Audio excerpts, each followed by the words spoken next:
Bonjour à tous. Cette vidéo est destinée aux élèves de seconde. Il s'agit d'une vidéo de savoir-faire sur l'utilisation du déterminant de deux vecteurs. Cette vidéo consiste en la lecture commentée d'une fiche, une fiche sous format PDF qui vous a été envoyée par mail et déposée sur le Drive.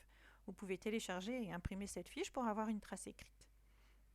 Il y a deux exercices types que vous devez maîtriser. Dans le premier exercice, on vous donne deux vecteurs, le vecteur U et le vecteur V, avec leurs coordonnées, et on vous demande si ces vecteurs sont collinéaires.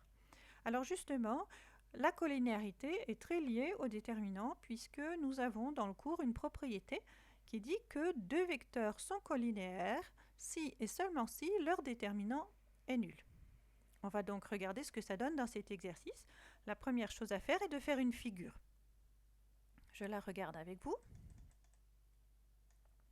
Ah, je suis allée un peu trop loin. Voilà. Alors, le vecteur U, avec ses coordonnées, donc 4 et moins 2. Attention que c'est gradué avec des demi-unités. Et puis, le vecteur V, moins 1 et 1 demi. Alors, ils ont l'air d'être collinéaires, effectivement. Mais avoir l'air d'être collinéaire sur une figure, ça ne suffit pas.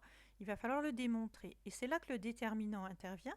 Le déterminant permet de démontrer ce que l'on peut conjecturer sur une figure. Je regarde avec vous donc la correction qui est sur la fiche, où on calcule donc le déterminant. Alors le déterminant, ça s'écrit det, D-E-T, comme déterminant. On met le nom des deux vecteurs, vecteur U, vecteur V. Et on l'écrit avec deux grandes barres verticales, comme des valeurs absolues mais plus grandes. Dans la première colonne, on met les coordonnées du premier vecteur. Dans la deuxième colonne, on met les coordonnées du deuxième vecteur. Et on le calcule avec une sorte de produit en croix. On commence par la première diagonale, 4 fois 1 demi, moins le produit de la deuxième diagonale, moins donc moins 2 fois moins 1. On calcule 4 fois 1 demi, ça fait 2. Moins 2 fois moins 1, ça fait 2 aussi. Donc 2 moins 2 fait 0. Le déterminant est nul. Oui, les vecteurs sont collinéaires. Sur cette fiche, vous avez un deuxième exercice que nous allons regarder ensemble également.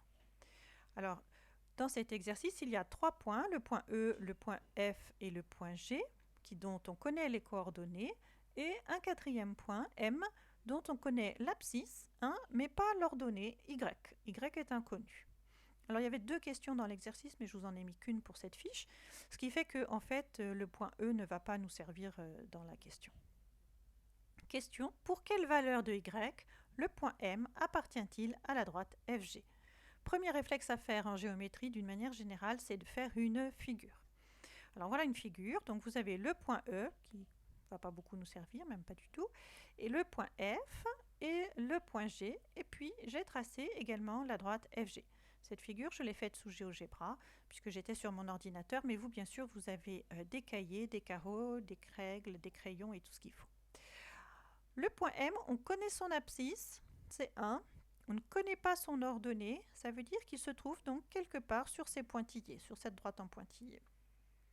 Et s'il se trouve également sur la droite FG, alors il se trouve à l'intersection de ces deux droites, il est donc ici. Et son Y, son ordonnée, a l'air d'être égal à peu près à 3,5. Alors ce à peu près 3,5, il va falloir le démontrer, et c'est là qu'intervient le déterminant. Regardons la suite de la correction.